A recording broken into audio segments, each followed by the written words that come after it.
ndabaramukije kaze mu makuru atekanye ko ikirere kizoba kimeze kuri wa gatanu igenekerezo rya 8 gitugutu mu gitondo hitezwe ikirere kirimo ibicu byinshi mu ntara ya Bujumbura.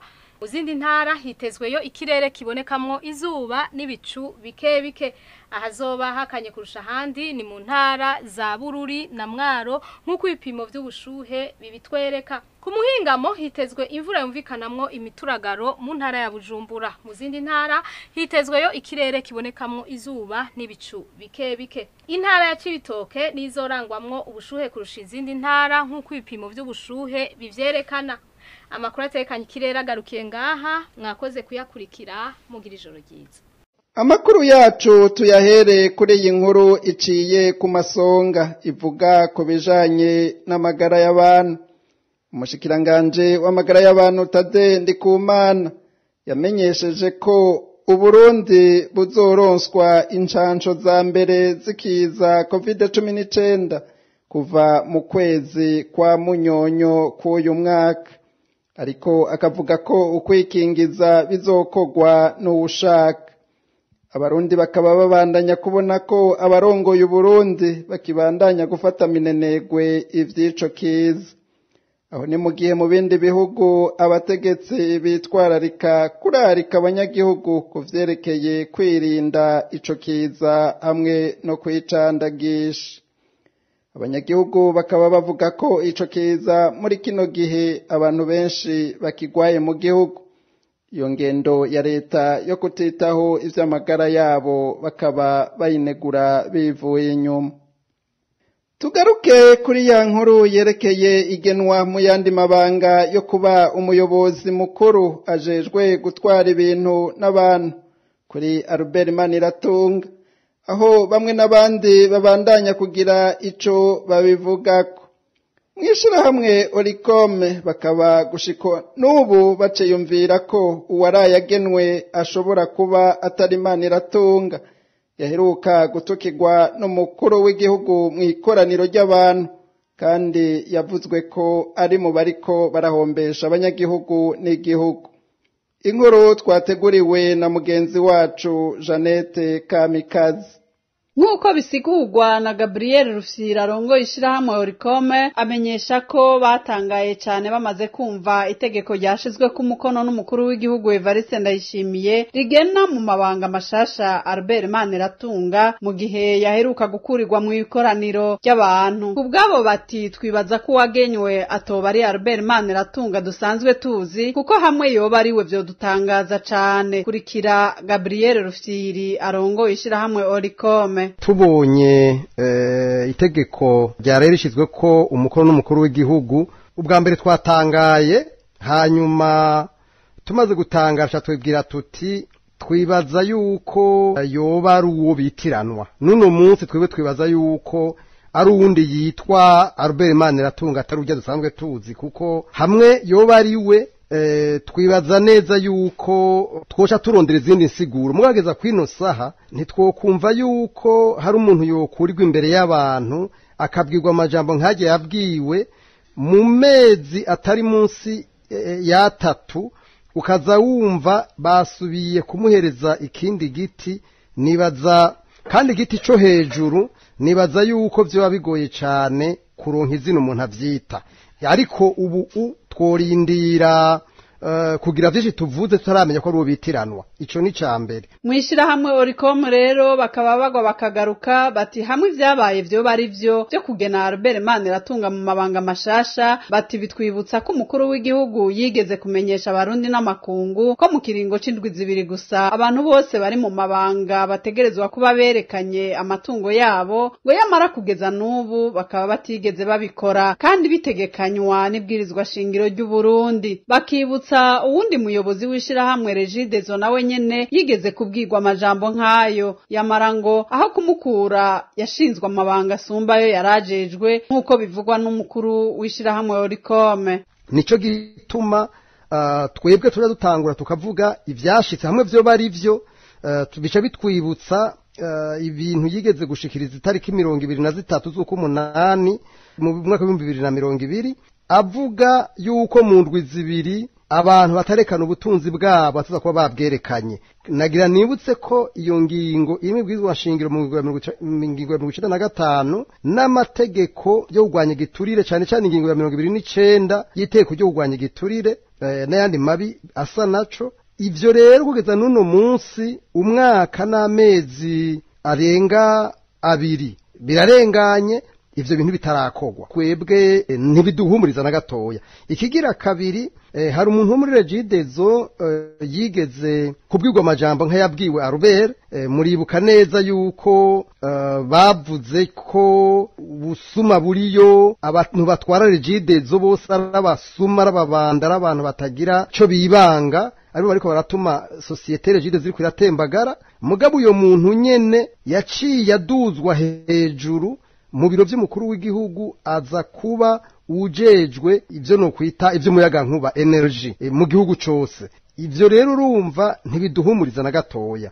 Nuno munsi rituraro nk'isiguro y'ivyo bintu bibiri. Gabriel Rufyiri yibutsa abarongoye Burundi ko bamenya ko bashingwa amabanga kugira ngo bakorera abanyagihugu, bakamenyesha ko mu gihe koko Albert Maniratunga yoba yarashinzwe ayo mabanga ngo bakaramuka babonye atonze mu biro gutangura ayo mabanga ngo bazoca bandikira umukuru w'igihugu ngo bamumenyeshe ko barekuriwe kugira ico bavuga ku kintu cose kiraba igihugu nk'abanyagihugu. N'ubu nyene dukurikire Gabriel Rufyiri. N'ubu ndabigarutse ko umukuru w'igihugu yegera ciwe umushikiranganje wa mbere n'umuntu wari we wese ari mu mabanga gushika ku mukozi asanzwe akorera leta agomba kumenya ko bagiye gukorera abanyagihugu kandi abanyagihugu bafise uburenganzira bwo gukurikirana no kuraba no kugira ico bavuze kukungene ibintu byabo biriko biratunganywa. Rero twibaza neza yuko ivya Maniratunga twa turarindiriye twe twiyumvira yuko atari vyo turindiriye kumva ko atonze mu biro nitwabona atonze mu biro ntake tuzoka tuzomwandikira urwandiko umukuru w'igihugu tumwibutse ivyo bintu vyose kandi tumubwire yuko umukuru w'igihugu atagira inyuma y'ikigo. Umukuru w'igihugu ivyo avuga byose n'ivyo akora byose dufise uburenganzira bwo kugira ico tubivuze ko tukavyanariza to A a Z hanyuma nawe akabona yuko ivyo bintu yavuze ari vyo canke atari vyo. Tumushimire Jeannette Kamikazi ku nkuru ahejeje kudushikiriza. Ibiziga bibiri by'abana bakiri bato basanzwe bavukana nivyo vyaraye bitowe mu ntara ya Ngozi komine Tangara umutumba wa Kidash. Abo bana bakaba bari baburiwe irengero kuva kuwa mbere w'inondwe turimwo. Abanyagihugu baho vyabereye bakavuga ko leta ya CNDD-FDD yananiwe no gukingira abanyagihugu kuko ubwicanyi bubera mu Burundi busigaye bugora gutahura. Inkuru dushikirizwa na mugenzi wacu King Blaze Iranzi. Abo bana barawe batowe biziga ku munsi w'ejo hahise n'abana b'abahungu uko ari babiri bakaba bavuka mu muryango umwe. Uwa mbere yarafise imyaka 4 uwundi akaba yarafise imyaka 5. Ivyo biziga byabo byatowe ku mutumba Kidasha ni muri komine Tangara intara ya Ngozi. Amakuru dukesha ijisho rya radio haguruka ngaho muri komine Tangara akaba tumenyesha ko abo bana babiri bari baburiwe irengero kuva ku munsi wa mbere igenekerezo rya 4 gitugutu mwaka 2021 igihe umuryango bagerageza kubarondera hose bakabura irengero ryabo. Umusitanteri yo komine Tangara akaba yemeza ko kabikara igashitse ariko akaba avuga ko icatumye bicwa kitaramenyekana. Abanyagihugu baho muri komine Tangara bashoboye kuyagana radio haguruka bakaba bavuze ko ubwicanyi busigaye buba mu gihugu cy'u Burundi bugoye gutahura. Kuri bo ngo intwaro y'umugambwe CNDD-FDD yananiwe no gukingira abanyagihugu. Ngo ntivyumvikana ukuntu abana b'umuryango bonyuruzwa abavyeyi bagatabaza abajeje umutekano ariko hakabura gitabara abana bakaruhira gutogwa ibiziga. Barangiza bavuga ko abanyagihugu bari bakwiye kubona neza ko intwaro ya CNDD-FDD irangwa no kutitaho umunyagihugu muto mu bisata byose ngo bagaheza bagafata ingamba zo kwikurako ubwo butegetsi bubi. Na King Blaze Iranzi arakoze cyane ku nkuru yaduteguriye. Mu ntara ya Mwaro haravugwa abantu 4 bahagaritswe kuwa gatanu uheze n'urongoye iperereza mu ntara. Muri bo hakaba harimwo n'umunyeshure wo kuri lycée Mwaro mu mwaka wa 3 w'ubushakashatsi. Umukuru w'umutumba akaba yemeza ko bahagaritswe ariko atazi ico bahagarikiwe. Abanyamwaro basaba leta ya Gitega kurekura babo bariko baborezwe gufa ataco bazira. bamwe n'abandi bati harageze ko umurundi wese yava akagera ahaguruka akiyamiriza amabi yose ariko akogwa n'umugambwe CNDD-FDD.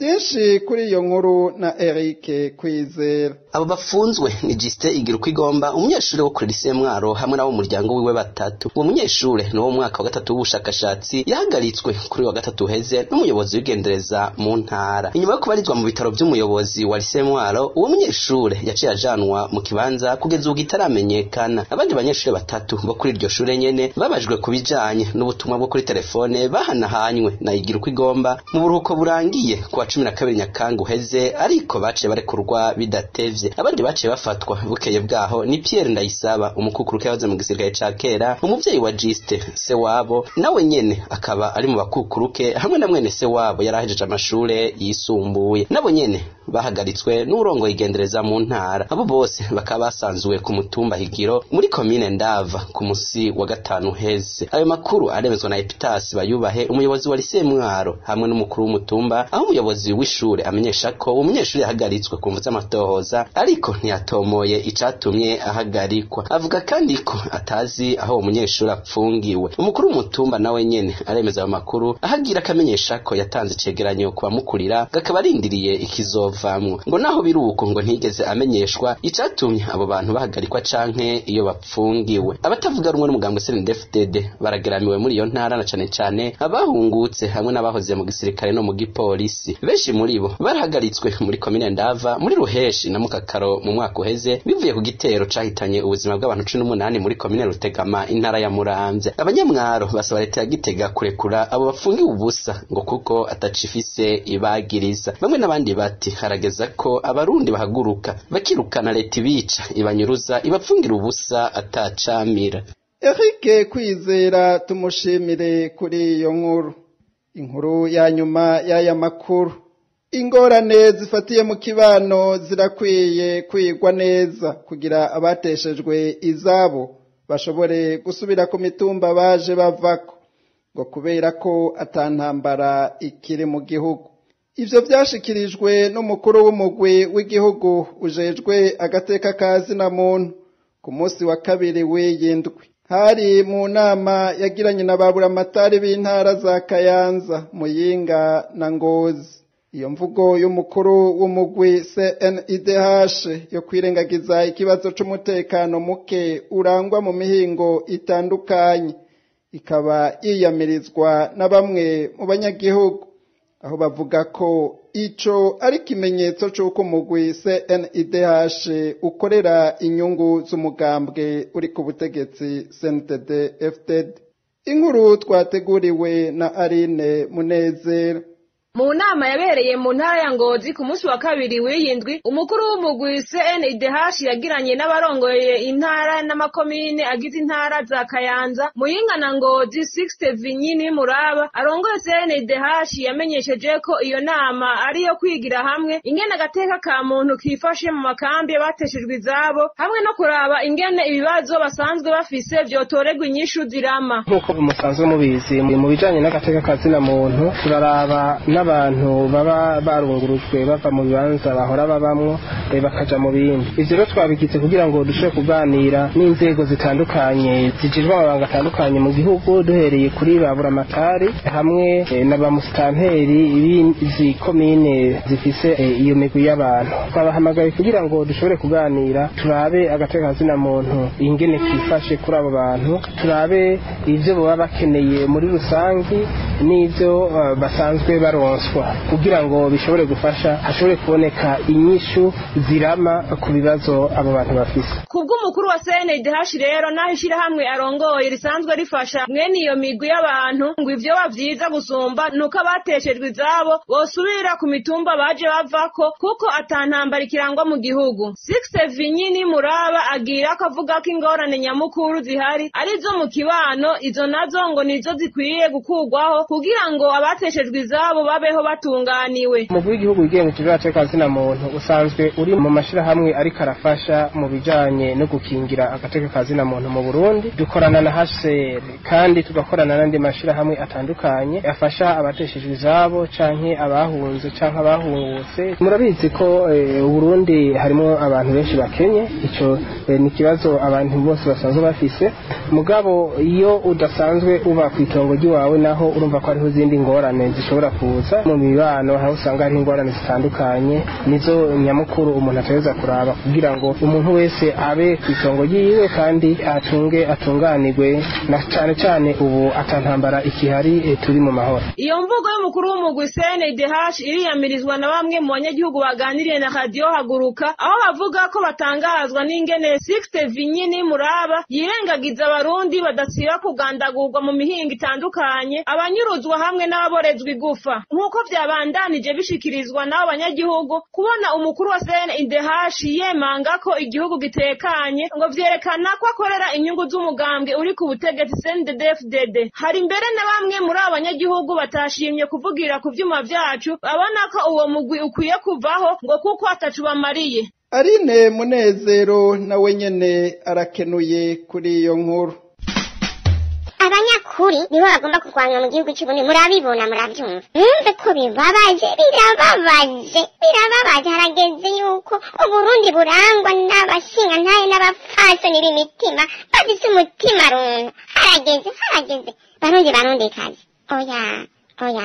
Oya, trose tro. Tuvi buzimu tuji buntu. Ariko kandi sindi no mu batangara iyo mu bihugu byacu bishitse ko abantu bafata ibigwanisho. Twarabibonye muri kahise ku Burundi, twarabibonye muri kahise k'akarere turimo, ko iyo abantu bamaze kwihebura bakabona atakindi basigaranye, ko inzira y'ibigwanisho iri mu nzira za mbere usanga baja.